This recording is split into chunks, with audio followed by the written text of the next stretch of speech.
Com alegria e satisfação que cumprimentamos os nossos amigos e irmãos do portal Escola Dominical com a gloriosa paz de nosso Senhor e Salvador Jesus Cristo.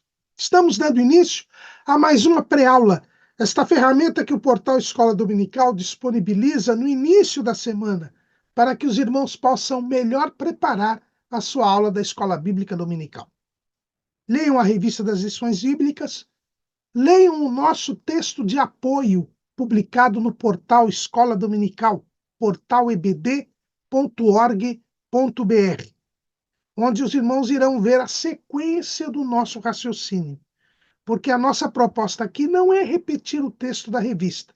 Os irmãos já leram a revista, leram o livro de apoio, assistiram a aula do comentarista, na videoaula, né, do comentarista, e agora nós estamos propondo subsídios complementares. Então, para que os irmãos não tenham dificuldade, é só irem lá no texto de apoio ou nos slides e os irmãos verão a sequência do nosso raciocínio. Além do nosso texto de apoio, o portal Escola Dominical disponibiliza 5 ou 6 outros textos da classe dos adultos. Também o portal Escola Dominical publica videoaulas, textos de apoio e dinâmicas de todas as faixas etárias do currículo da Casa Publicadora das Assembleias de Deus e de outros currículos de Escola Bíblica Dominical. Durante a semana também disponibilizamos breves comentários em áudio das lições bíblicas da faixa dos adultos sugeridas na revista. E no sábado à noite, às 19 horas, horário de Brasília, o irmão é nosso convidado para assistir ao estudo preparatório dos professores e amigos da Escola Bíblica Dominical da Igreja Evangélica Assembleia de Deus, Ministério do Belém, na sede em São Paulo. O irmão pode, inclusive, participar presencialmente deste estudo. Online ou presencialmente, o irmão terá pleno acesso para tirar e elucidar as suas últimas dúvidas. Mas isto é apenas a preparação da Escola Bíblica Dominical. Ela só se realiza quando o povo do Senhor vai à casa do Senhor, no dia do Senhor, para estudar a palavra do Senhor. Neste quarto trimestre de 2024, nós estamos estudando o tema As Promessas de Deus. Confie e viva as bênçãos do Senhor, pois fiel é o que prometeu. O nosso comentarista é o pastor Elinaldo Renovato de Lima, pastor jubilado de Parnamirim, no estado do Rio Grande do Norte, e membro da Comissão de Apologética da Convenção Geral das Assembleias de Deus no Brasil. E hoje, já no segundo bloco do trimestre, onde nós estamos estudando algumas promessas de Deus, nós iremos estudar a lição de número 7, que tem como título A Promessa de um Coração Novo. Deus nos prometeu dar um novo coração. Esta promessa está mais explicitamente constando em Ezequiel, capítulo 36, versículo 26. E vos darei um coração novo, e porei dentro de vós um espírito novo, e tirarei o coração de pedra da vossa carne, e vos darei um coração de carne. Essas palavras o profeta Ezequiel proferiu para o povo de Israel, mas nós vamos ver que esta promessa é uma promessa geral e uma promessa condicional. Mas aqui nós temos o texto bíblico mais explícito a respeito desta promessa. A promessa de um coração novo. E o irmão pode já estar aí estupefato com aquilo que dissemos. Como irmão Caramuru vai dizer que a promessa está constando de um texto relacionado a Israel, mas é uma promessa geral? Não seria uma promessa nacional? uma promessa para Israel? Pois então, para que nós possamos elucidar esta bem justificada dúvida que aparece logo no início desta aula, nós devemos nos reportar à criação do homem. Deus criou o homem como um ser todo especial. A nossa declaração de fé, né, o cremos da nossa declaração de fé, é muito feliz quando consta lá no seu item número 2. Cremos em um só Deus, eternamente subsistente em três pessoas distintas, que, embora distintas, são iguais em poder, glória e majestade. O Pai, o Filho e o Espírito Santo. Criador do universo, de todas as coisas que há nos céus e na terra, visíveis e invisíveis, e de maneira especial os seres humanos, por um ato sobrenatural e imediato, e não por um processo evolutivo. Então, o item 2 do Cremos da Declaração de Fé das Assembleias de Deus, ela é bem clara ao mostrar que o homem foi criado de uma maneira especial, ou seja, diferentemente de todos os demais seres. E é o que nós vemos quando lemos a narrativa da criação. Na narrativa da criação terrena, a Bíblia nos mostra que Deus falou e, com a sua palavra, as coisas foram criadas. Haja luz e houve luz.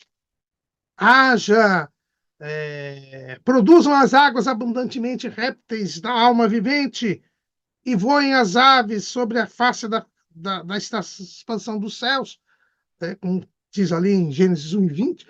Deus falava e tudo se criava. Era um ato sobrenatural e imediato. Ocorre que quando a Bíblia Sagrada nos fala sobre a criação do homem, isso se altera. O texto já começa dizendo em Gênesis 1:26, e disse Deus, façamos o homem à nossa imagem, conforme a nossa semelhança, e domine sobre os peixes do mar, e sobre as aves dos céus, e sobre o gado, e sobre toda a terra, e sobre todo réptil que se move sobre a terra. Há, em primeiro lugar, uma deliberação divina. E só então nós temos a execução, o que não acontecia antes. Antes, Deus falava, haja e ouve. Agora aqui não. Deus já começa com uma deliberação e, após essa deliberação, Deus cria o homem à sua imagem. A imagem de Deus o criou, macho e fêmea o criou. No capítulo 2 do livro do Gênesis, esta distinção é ainda pormenorizada. O texto bíblico diz que no capítulo 2, versículo 7, e formou o Senhor Deus o homem do pó da terra, e soprou em seus narizes o fôlego da vida, e o homem foi feito alma vivente. Então, o que nós percebemos aqui é que o ser humano tem uma criação diferenciada. E por quê? Porque ele seria o dominador da criação terrena. Ele seria o mordomo, o principal servo de Deus, aquele incumbido de administrar a criação terrena. É o que nós encontramos lá no Salmo de número 8. No Salmo de número 8, nós encontramos o seguinte, versículo 4. Que é o homem mortal para que te lembres dele, e o filho do homem para que o visites? Contudo, pouco menor o fizeste do que os anjos, e de glória e de honra o coroaste. Fazes com que ele tenha domínio sobre as obras das tuas mãos. Tudo puseste debaixo de seus pés. Todas as ovelhas e bois, assim como os animais do campo, as aves dos céus e os peixes do mar, e tudo que passa pelas veredas dos mares. Então, nós observamos aqui claramente que Deus fez o homem um ser diferenciado. E tanto diferenciado que a Bíblia nos mostra que ele dotou o homem de uma dupla estrutura, uma estrutura material e uma estrutura espiritual. O ser humano é o único ser criado que tem matéria e espírito. Os anjos, que são superiores ao homem, como nós lemos aqui no Salmo 8º, eles são espíritos. É o que está escrito lá na Carta aos Hebreus, capítulo 1, versículo 14. Não são, porventura, todos eles, quer dizer, os anjos, espíritos ministradores, enviados para servir a favor daqueles que hão de herdar a salvação? Então, os anjos são só espírito. Deus, o Criador, é espírito. Quem nos ensina isso é o próprio Senhor Jesus.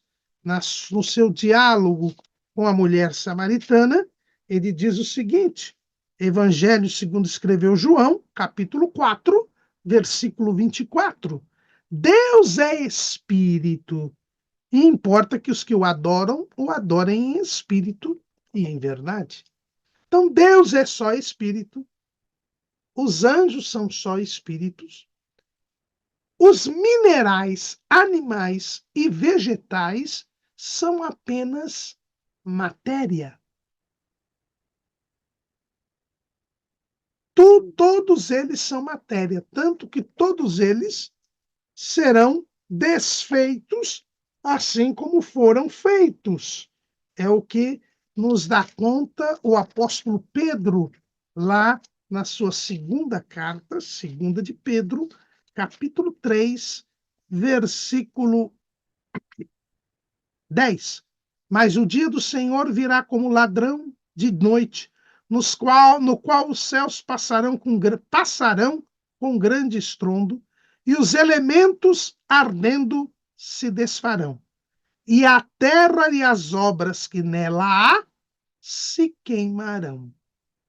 Havendo, pois, de perecer todas estas coisas, que pessoas vos convencer em santo trato e piedade, aguardando e apressando-vos para a vinda do dia de Deus, em que os céus em fogo se desfarão, e os elementos ardendo se fundirão. Mas nós, segundo a sua promessa, aguardamos novos céus e nova terra, em que habita a justiça.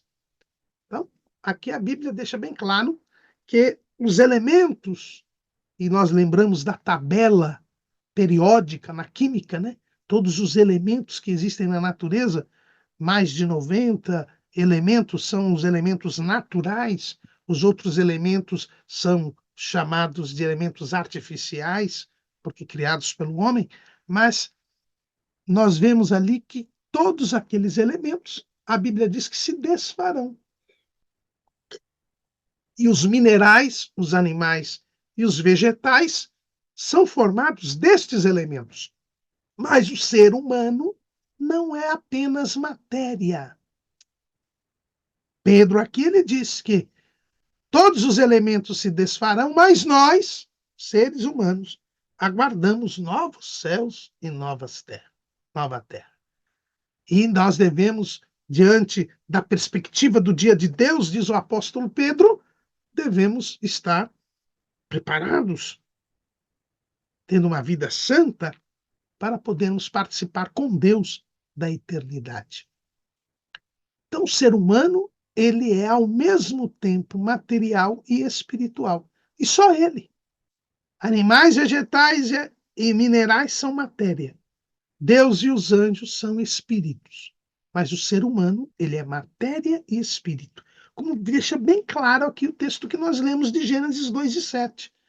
Deus formou o homem do pó da terra, é o corpo, que é formado de todos os elementos que existem na natureza. E Deus soprou em seus narizes o fôlego de vida, e o homem foi feito alma vivente. Então aqui nós temos que o homem ele é formado de uma parte material, que é o corpo, e de uma parte imaterial, que são a alma e o espírito. Deus soprou o fôlego de vida e o homem foi feito alma vivente. É por isso que o apóstolo Paulo, quando fala da santificação, que é integral no homem, ele fala desses três elementos, né, dessas três partes do homem. Primeiro aos Tessalonicenses 5:23. E o mesmo Deus de paz vos santifique em tudo, e todo o vosso espírito e alma e corpo sejam plenamente conservados irrepreensíveis para a vinda de nosso Senhor Jesus Cristo. Aquilo que Pedro já tinha falado, que diante da perspectiva do dia de Deus, nós devemos viver em santidade, santificando todo o nosso ser. E o que é o nosso ser? É corpo, é alma e é espírito. Então, nós já vemos na criação do homem que o homem é um ser distinto, que é o único ser que é dotado de matéria e de espírito, que tem uma parte material e uma parte espiritual. O apóstolo Paulo, ele fala a respeito dessa realidade também, quando nós vemos lá em 2 Coríntios, capítulo 4, versículo 16. 2 capítulo 4, versículo 16. Por isso não desfalecemos, mas ainda que o nosso homem exterior se corrompa, o interior, contudo, se renova de dia em dia. Nós temos aí o homem exterior, que é o corpo, que se corrompe, né? Por causa do pecado, nós vamos ver daqui a pouco, ele é pó e ao pó tornará, mas também ele é o homem interior, que é a alma e o espírito. Estes devem se renovar a cada dia. Na vida de santificação, que devemos ter em razão da perspectiva do dia de Deus, nós nos renovamos a cada dia. Então, o homem, ele foi feito material e espiritual. Antes de pecar, o homem, ele era conservado, seu corpo era conservado diariamente. Por quê? Porque ele tinha acesso à árvore da vida. Conforme ensina Armínio, né, o grande teólogo Jacó Armínio, este acesso do homem à árvore da vida permitia a conservação do seu corpo. Tanto que, ao pecar, Deus, para que o homem não ficasse eternamente nessa situação de pecado, ele impediu o acesso do homem à árvore da vida. Espiritualmente, o homem foi feito reto, sem pecado. Ele é a imagem e semelhança de Deus. Então, ele era um reflexo de Deus. Os rabinos judeus, os doutores da lei judaicas, até entendiam que Adão tinha até um brilho, né? Como se tivesse como se refletisse a glória de Deus. Mais ou menos quando o que aconteceu com o rosto de Moisés, quando ele desce da segunda vez lá do Monte Sinai, trazendo as segundas tábuas da lei, quando as pessoas não podiam nem vê-lo por causa do contato íntimo que teve com Deus. Então, os rabinos judeus entendem que Adão, antes do pecado, também tinha esse brilho, tinha esse esplendor diante da sua comunhão com Deus. Então, o próprio corpo tinha essa expectativa. Mas o que a Bíblia nos mostra é que o caráter dele era o caráter divino. Ele foi constituído à imagem e semelhança de Deus.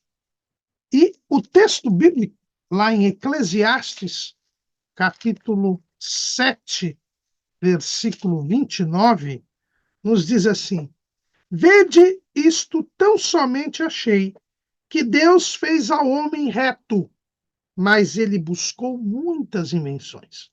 Então, o homem foi feito reto, santo, justo, perfeito, né? Perfeito no sentido moral, né? Porque ele era imagem e semelhança de Deus. Então, você tem um corpo que era conservado diariamente e não se envelhecia nem se corrompia, e um alma e espírito santos, retos, justos, em perfeita comunhão com Deus. Essa era a situação do homem quando ele foi criado. Ocorre que o homem, a ele foi dado livre-arbítrio, e ele poderia desobedecer a Deus como efetivamente o fez.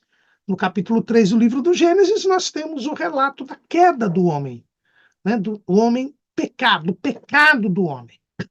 E quando o homem pecou, esta imagem e semelhança de Deus se deformou. Ela foi deformada, esta imagem e semelhança de Deus. Pecado, ele gerou este mal. A nossa declaração de fé, no, no seu capítulo 9, onde ele fala sobre o pecado e a sua consequência, as suas consequências, ele nos diz o seguinte, lá no capítulo 9, no item 3, lá na página 99. A queda do homem é uma expressão teológica para designar o momento em que o pecado entrou no mundo por meio do primeiro casal, Adão e Eva. Pelo que, como por um homem entrou o pecado no mundo, como está escrito em Romanos 5 e 12. Os dois foram criados em total inocência e não conheciam o mal antes de desobedecerem a Deus. Então, aqui nós vemos também no item 4 uma explicação interessante. Adão não foi criado impecável nem pecaminoso, mas sim perfeito. Aí, ainda continuando, a iniquidade de Adão, a qual nós chamamos de pecado original, contaminou toda a raça humana. Em consequência disso, a humanidade tornou-se universal e totalmente degenerada, pois todos os seus descendentes nascem em pecado. E essa afirmação tem como base Romanos 5 e 12, que nós já lemos. Pelo que, como por um homem entrou o pecado no mundo, e pelo pecado a morte. Assim também a morte passou a todos os homens, por isso que todos pecaram. Todos nascemos em transgressão. É o que diz o Salmo 51 e 5. Eis que em iniquidade fui formado, e em pecado me concebeu a minha mãe. Então, houve uma deformação da natureza humana. Uma deformação. Veja, Deus formou o homem e ele agora, por causa do pecado, se deformou. A imagem e semelhança de Deus passou a ser imagem e semelhança de Adão. Gênesis capítulo 5, versículo 3. E Adão viveu 130 anos e gerou um filho à sua semelhança, conforme a sua imagem, e chamou o seu nome Sete. Então, Sete, que era um homem justo, ele era imagem e semelhança de Adão, não era mais imagem e semelhança de Deus, porque agora nós temos uma natureza degenerada, corrompida. E como demonstração disso, Deus disse que o homem exterior iria se corromper por ser pó, ao pó tornaria. E a alma e o espírito do homem ficaram separados de Deus. O espírito, que é a parte do homem que faz a ligação com Deus, ele ficou offline, ele ficou desativado, inativo. Por quê? Porque o pecado, ao entrar no mundo, separou o homem de Deus. Isaías, capítulo 59, versículo 2. Mas as vossas iniquidades fazem divisão entre vós e o vosso Deus. E os vossos pecados encobrem o seu rosto de vós, para que vos não ouça. Então, o pecado, ele alterou essa estrutura do homem. O corpo deixou de se conservar para se corromper até a morte física, quando ele é separado da alma e do espírito. O espírito desativou, porque não há mais ligação entre Deus e o homem, porque o pecado faz a divisão. E a alma, que é a sede da nossa personalidade, onde está nossa vontade, nossa razão e nosso sentimento, ela ficou aprisionada pelo pecado. E surge no exterior do homem algo que nós chamamos de carne ou natureza pecaminosa. Pecado, ele entra no homem. E este pecado, esta carne, que é inimiga de Deus, que está sob o comando do maligno, é a carne quem passa a reinar sobre a alma. Então entra um vírus nessa estrutura do homem, que é o pecado, que é a carne. E aí o homem está escravizado pelo pecado, está escravizado pelo maligno. É por isso que Jesus diz que quem pratica o pecado é servo do pecado, é escravo do pecado. Evangelho segundo escreveu João, capítulo 8, versículo 34. Respondeu-lhes Jesus: em verdade vos digo que todo aquele que comete pecado é servo do pecado. Esta natureza degenerada é o que a Bíblia chama de velho coração. O velho coração. Quando a Bíblia promete um coração novo, é porque tem um velho coração. E essa expressão velho na Bíblia, ela tem uma aplicação interessante. O escritor aos Hebreus, ele nos explica por que as coisas são chamadas de velhos. Lá em Hebreus, capítulo 8, versículo 13. Hebreus, capítulo 8, versículo 13. O texto nos diz assim: dizendo novo concerto, envelheceu o primeiro. Ora, o que foi tornado velho e se envelhece, perto está de acabar. Então, quando nós falamos em velho coração, nós estamos falando de um coração que está perto de acabar. E foi isso que Deus anunciou no dia mesmo em que surgiu o velho coração. No dia em que o primeiro casal pecou, Deus vem e diz que poria inimizade entre a serpente, que agora escravizava o homem, e a mulher. Deus promete que a semente da mulher, que teria o seu calcanhar ferido, esmagaria a serpente, restabelecendo a comunhão com Deus. É por isso que esta natureza degenerada, esta natureza decaída, ela já se tornou velha. Por quê? Porque Deus disse que iria acabar com ela, que iria restaurar a comunhão com Deus. É por isso que o coração novo faz com que o atual coração fosse velho coração. E aí vem a expressão coração.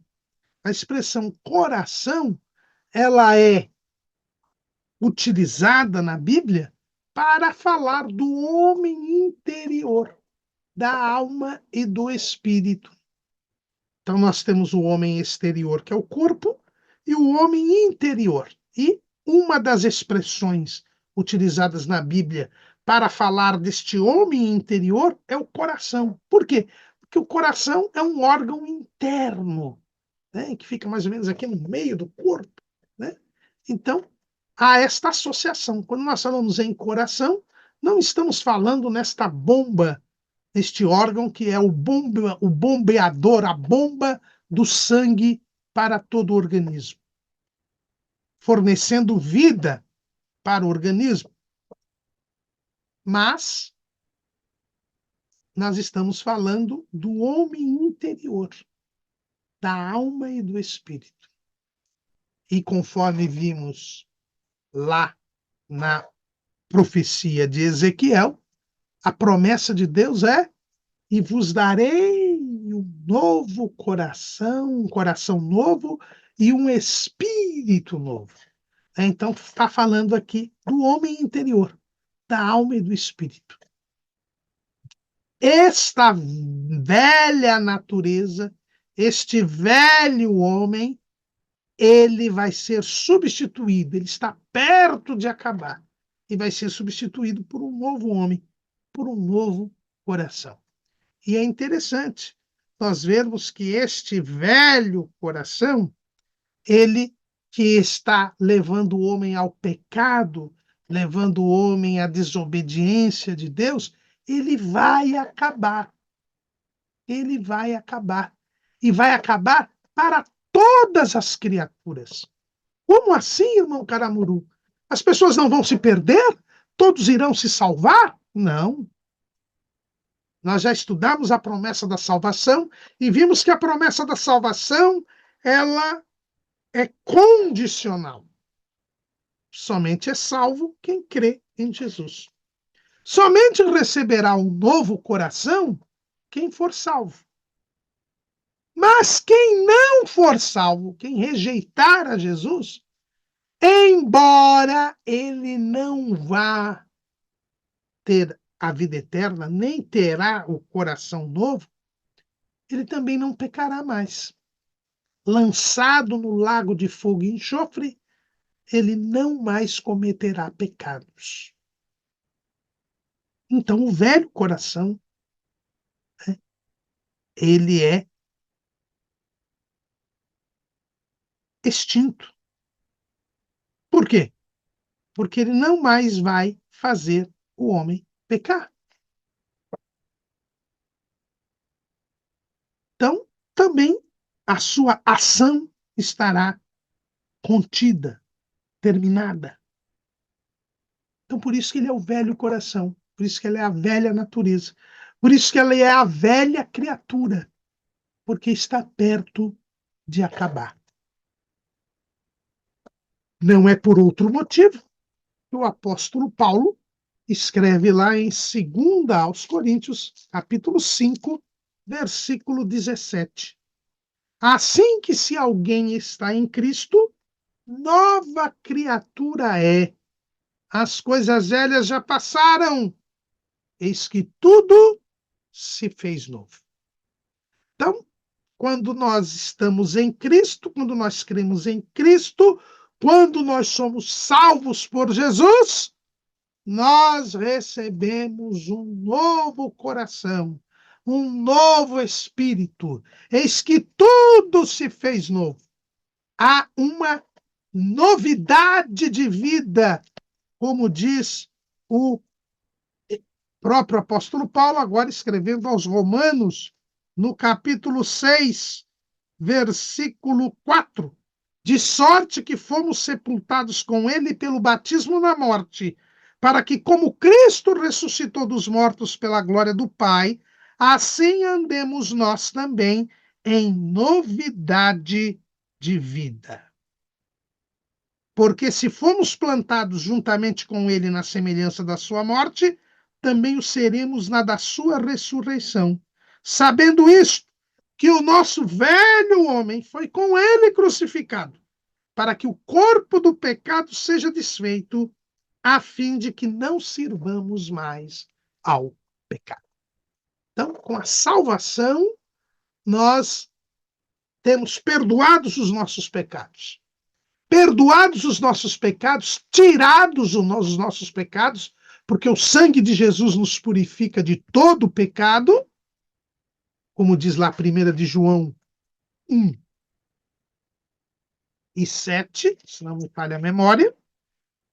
É isso, mas se andarmos na luz como ele na luz está, temos comunhão uns com os outros, e o sangue de Jesus Cristo, seu Filho, nos purifica de todo pecado. Então, sem pecado, nós agora não temos mais separação, divisão com Deus. Há uma comunhão novamente com Deus. E quando nós temos comunhão com Deus, o Espírito, que estava desativado, que a função do Espírito é ligar o homem a Deus, ele passa a ficar online, ele passa a ser ativado. E aí o Espírito liga a nossa alma com Deus. E aí nós passamos a ter comunhão com Deus. E a velha natureza, esta natureza degenerada, pecaminosa, que é o pecado, a carne, ela é crucificada com Cristo.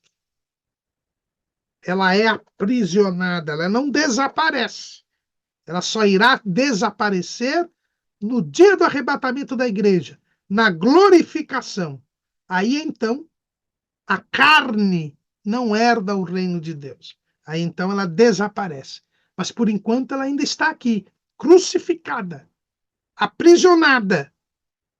Mas agora nós somos uma nova criatura, porque agora o Espírito comanda a alma e o Espírito é comandado pelo Espírito de Deus, pelo Espírito Santo. E agora nós vamos fazer com que o nosso corpo seja um instrumento da glória de Deus. Esta nova criação é a promessa do coração novo. E, como nós vimos, isto decorre da criação e do pecado. Eu não falei aqui de Israel, não falei de igreja, não falei de gentil, porque o ser humano foi criado desta maneira. E o ser humano pecou, porque, como nós já lemos aqui, quando Adão pecou, todos os homens pecaram. Diz Romanos 3 e 23, porque todos pecaram e destituídos estão da glória de Deus. Então, todo ser humano precisa de um coração novo. E Deus, ao prometer este coração novo, que é decorrência da salvação, ele fez a promessa a todos os homens, porque ele quer que todos os homens se salvem e venham ao conhecimento da verdade.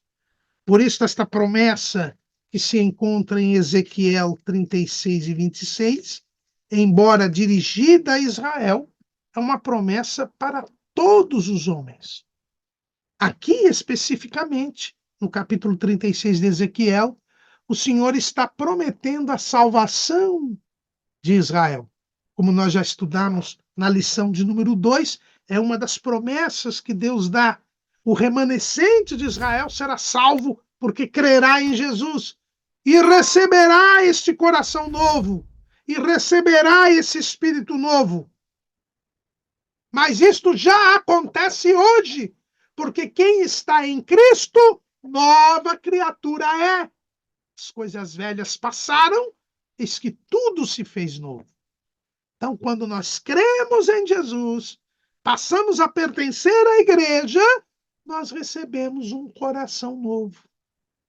Como diz aqui no profeta Ezequiel: tirarei o coração de pedra da vossa carne. Então, veja essa expressão que o profeta Ezequiel utiliza. O coração, o velho coração, ele é um coração de pedra. O que quer dizer isto? É insensível. A pedra, ela não tem sentimento. A pedra, se vem o sol, bate nela, ela fica quente. Se depois vem a chuva, ela fica molhada. Se depois vier o frio, ela fica fria. Ela não tem sentimentos, ela não tem interação com o mundo. Ela é pedra.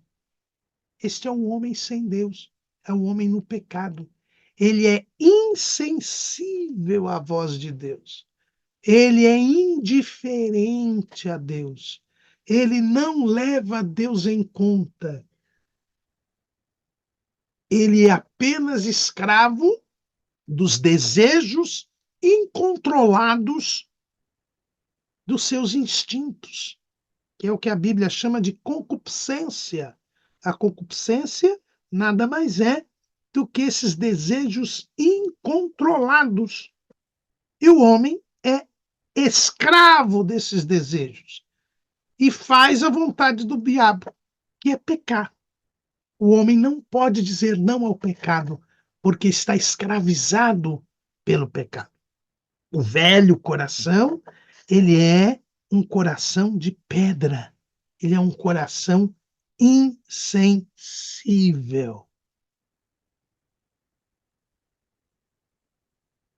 Mas ele também é o coração de pedra da vossa carne. Ou seja, ele é um coração contaminado pelo pecado, guiado pelo pecado, feito para pecar. A velha natureza nos leva sempre ao pecado. É por isso que quando nós queremos saber como age o velho coração, devemos ir a 2 salmos, que são iguais, o Salmo 14 e o Salmo 53. Muitos perguntam por que há essa repetição do Salmo. Porque a Bíblia diz que 2 testemunhos são verdadeiros. Então, para que nós não tenhamos dúvida alguma da verdade dos males do velho coração. Texto do Salmo 14, eu vou ler o 14, o 53 é igual. Diz assim: Salmo de Davi para o cantor mor. Disseram os nécios no seu coração: não há Deus. Tem-se corrompido, fazem-se abomináveis em suas obras. Não há ninguém que faça o bem. Então, aqui a gente já vê que o velho coração, ele faz com que os homens cometam obras abomináveis. Abominável é aquilo que gera um nojo da parte de Deus, que gera uma profunda repreensão da parte de Deus. Os homens só cometem obras abomináveis. O velho coração, ele faz com que o homem só faça aquilo que Deus detesta, que Deus abomina. E nos dias em que nós estamos vivendo, imediatamente anteriores ao arrebatamento da igreja, a Bíblia diz, o próprio Jesus disse, que seriam dias de multiplicação da iniquidade. Cada dia mais nós vemos os homens cometendo atrocidades, obras abomináveis, se inserindo cada vez mais no pecado. Por quê? Por causa do velho coração. Mas o texto diz: não há ninguém que faça o bem. A maldade hoje é a tônica, cada vez mais. Ninguém faz o bem. Por quê? Porque o bem tem origem em Deus. E o velho coração está apartado de Deus, separado de Deus. O homem pode fazer até coisas boas, mas nunca faz o bem. Mas o texto continua: o Senhor olhou desde os céus para os filhos dos homens, para ver se havia algum que tivesse entendimento e buscasse a Deus. O velho coração, ele impede que o homem tenha entendimento espiritual. Como disse o apóstolo Paulo, lá quando pregou no Areópago, aquele, aquele órgão superior, onde estavam sempre os filósofos ali em Atenas, ele diz o seguinte, capítulo 17 de Atos, versículo 26. E de um só fez toda a geração dos homens para habitar sobre toda a face da terra, determinando os tempos já dantes ordenados e os limites da sua habitação, para que buscassem ao Senhor, se porventura tateando o pudessem achar, ainda que não está longe de cada um de nós. Porque nele vivemos e nos movemos e existimos, como também alguns dos vossos poetas disseram, pois somos também sua geração. Paulo, falando para os homens mais sábios daquele tempo, ele dizia que eles apenas tateavam. Por quê? Porque eles eram cegos espiritualmente. Eles não tinham como olhar e ver as realidades espirituais por causa do velho coração. Porque o velho coração, a natureza decaída, ela impede o exercício do entendimento por parte do homem. Eles não buscam a Deus. Pelo contrário, Paulo aqui, continuando o discurso lá no Areópago, ele diz que aí as pessoas consideram como divindade as criaturas, as imagens de ouro, de prata, enfim, os animais, enfim. É o que ele fala também em Romanos, capítulo 1. Né? Vamos ler aqui, Romanos, capítulo 1, versículo 21. Porquanto, tendo conhecido a Deus, não o glorificaram como Deus, nem lhe deram graças. Antes, em seus discursos, se desvaneceram e o seu coração insensato se obscureceu. Dizendo-se sábios, tornaram-se loucos. E mudaram a glória do Deus incorruptível em semelhança da imagem de homem corruptível, e de imagens, e de aves, e de quadrúpedes, e de répteis. O velho coração leva à idolatria, o velho coração leva à adoração de falsos deuses. Por quê? Porque o velho coração impede o homem de ter entendimento. Mas o velho coração ele também promove o desvio espiritual do homem. Vamos aqui à continuação do Salmo 14, né? Lembrando que isso é repetido no Salmo 53. Desviaram-se todos e juntamente se fizeram imundos. O velho coração leva ao desvio espiritual. A velha natureza leva as pessoas a saírem do caminho da salvação, irem para o caminho da perdição, a se tornarem imundos. É outra coisa que o velho coração faz, que torna o homem imundo. Não é mais puro, é impuro, é imundo, é pecador. Por isso não tem santidade, vive na prática do pecado. A velha natureza torna o homem um obreiro da iniquidade. Versículo 4. Não terão conhecimento os obreiros da iniquidade. Eles praticam o pecado, porque iniquidade é pecado, né? Vai lá em 1 de João, capítulo 1. Aliás, desculpe, capítulo 3, versículo 4. 1 de João 3 e 4. Qualquer que pratica o pecado também pratica iniquidade, porque o pecado é iniquidade. Então, o velho coração faz com que nós pratiquemos o pecado, vivamos na prática do pecado. E como consequência disso, ou a velha natureza faz com que nós odiemos os servos de Deus, o povo de Deus. Salmo 14. Que comem o meu povo como se comessem pão, eles não invocam o Senhor, ao Senhor. É uma característica da velha natureza perseguir os servos de Deus. É por isso que o mundo odeia a igreja. Jesus disse isso lá nas suas últimas instruções aos discípulos. Evangelho segundo escreveu João, capítulo 15, versículo 18. Se o mundo vos aborrece, sabei que primeiro do que a vós me aborreceu a mim. Se vós fosseis do mundo, o mundo amaria o que era seu. Mas porque não sois do mundo, antes eu vos escolhi do mundo, por isso é que o mundo vos aborrece. É o velho coração, a natureza decaída, a natureza pecaminosa que se lança contra o povo de Deus. Então, estas pessoas que perseguem o povo de Deus, como foi o caso de Paulo antes da sua conversão, eles estão dominados pelo velho coração, pela natureza pecaminosa. E, como nós já dissemos, o velho coração ele é insensível como pedra, né? O coração de pedra da vossa carne. Agora, Deus diz e promete ao homem que esta velha natureza será aprisionada se nós crermos em Jesus e ele nos dará uma nova, nos fará uma nova criatura.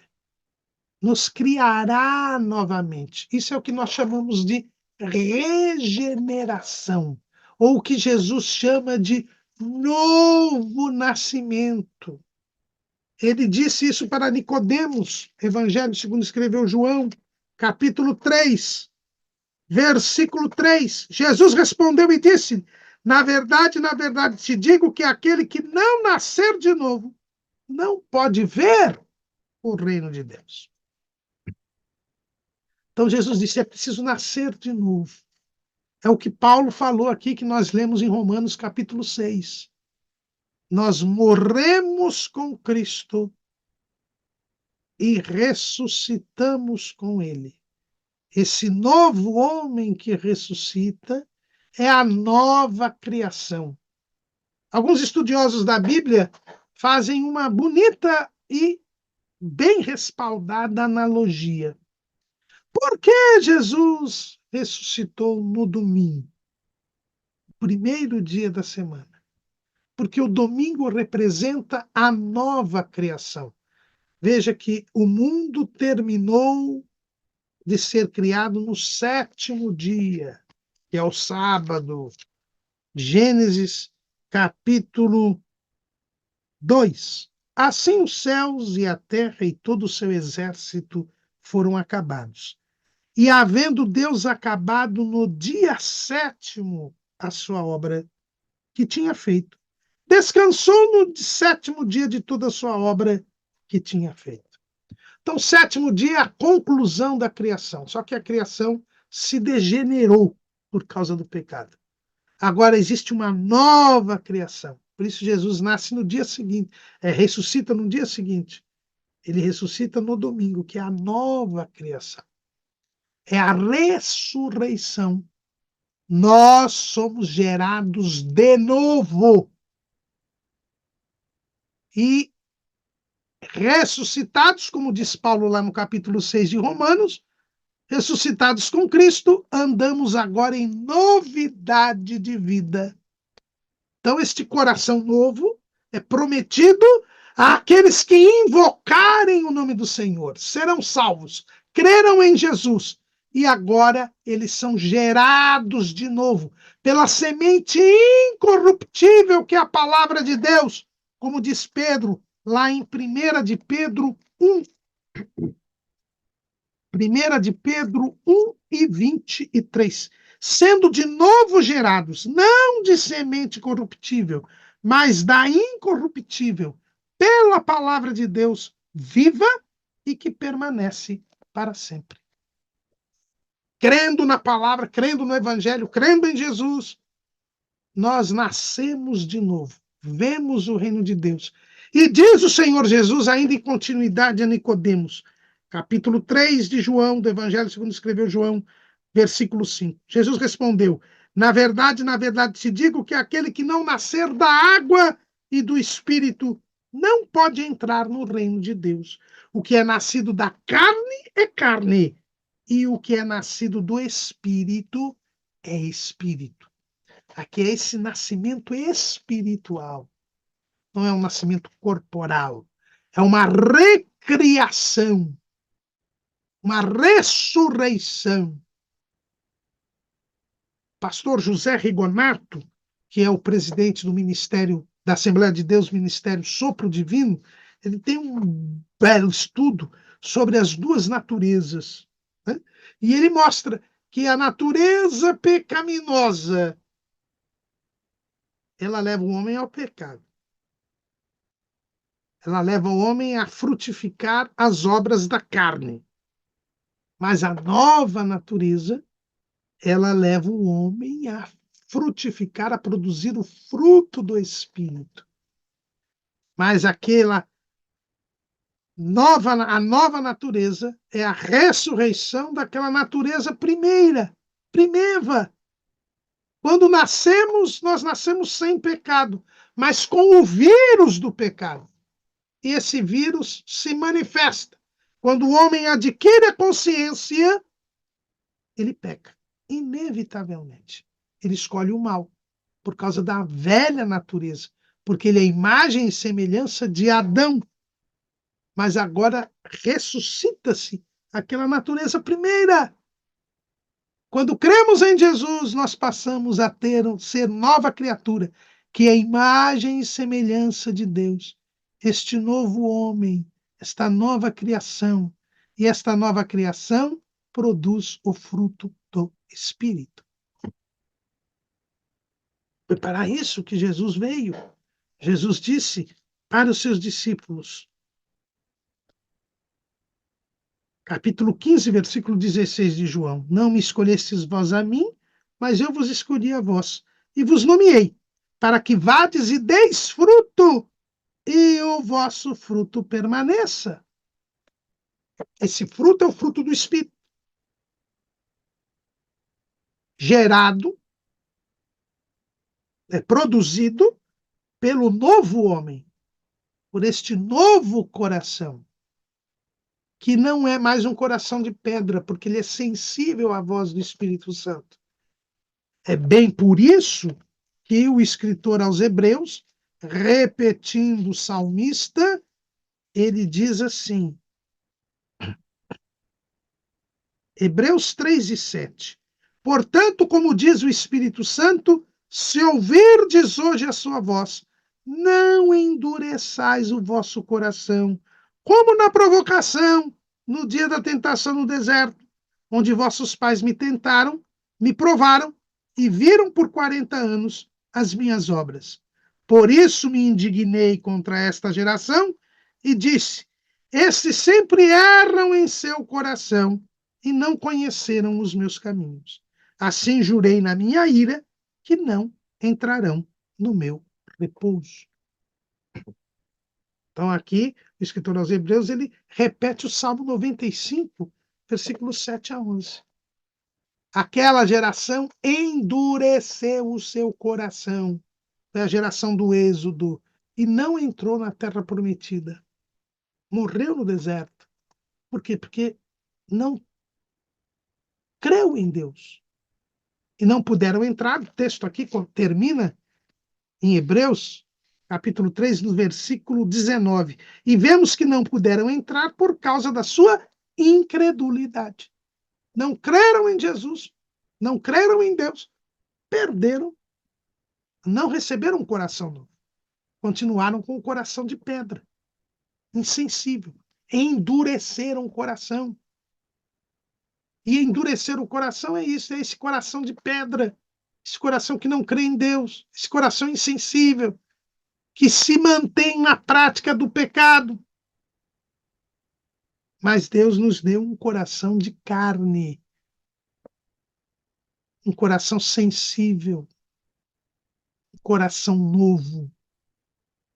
E este coração novo, ele é obediente a Deus, submisso a Deus. É exatamente isso que Deus recomendou o povo de Israel a fazer, numa belíssima expressão que nós encontramos em Deuteronômio, capítulo 10, versículo 16. Deuteronômio 10 e 16. Circuncidai, pois, o prepúcio do vosso coração, e não mais endureçais a vossa cerviz. Deus queria que o povo de Israel firmasse um compromisso com ele, não apenas na carne, que a circuncisão estabelecida por Deus a Abraão era uma demonstração de que aquele homem era do povo judeu, era do povo israelita, era do povo escolhido de Deus. Por isso que ele se circuncidava, mas ele tinha que também circuncidar o coração, assumir um compromisso de servir a Deus de coração, ser sensível à voz de Deus, submeter-se à vontade de Deus. Mas eles não fizeram isso. Lá, esse mesmo conselho Deus dá às vésperas do cativeiro, quando o povo estava para perder a terra pela sua impenitência. E o profeta Jeremias renova este conselho. Jeremias, capítulo 4, versículo 4. Circuncidai-vos para o Senhor e tirai os prepúcios do vosso coração, ó homens de Judá e habitantes de Jerusalém, para que a minha indignação não venha sair como fogo e arda de modo que não haja quem a apague por causa da malícia das vossas obras. Mas o povo não ouviu. É por isso que Deus promete, através do profeta Ezequiel, já no cativeiro, que o povo teria um coração novo no futuro. O povo de Israel seria salvo. Mas esta promessa específica a Israel é também a promessa para todos nós, porque Deus quer nos salvar.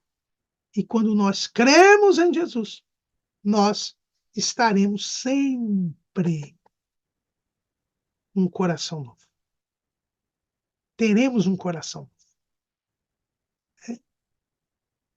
Israel ainda não tem. Ele ainda é incircunciso de coração. Não foi assim que disse Estevão? Atos, capítulo 7, versículo 51.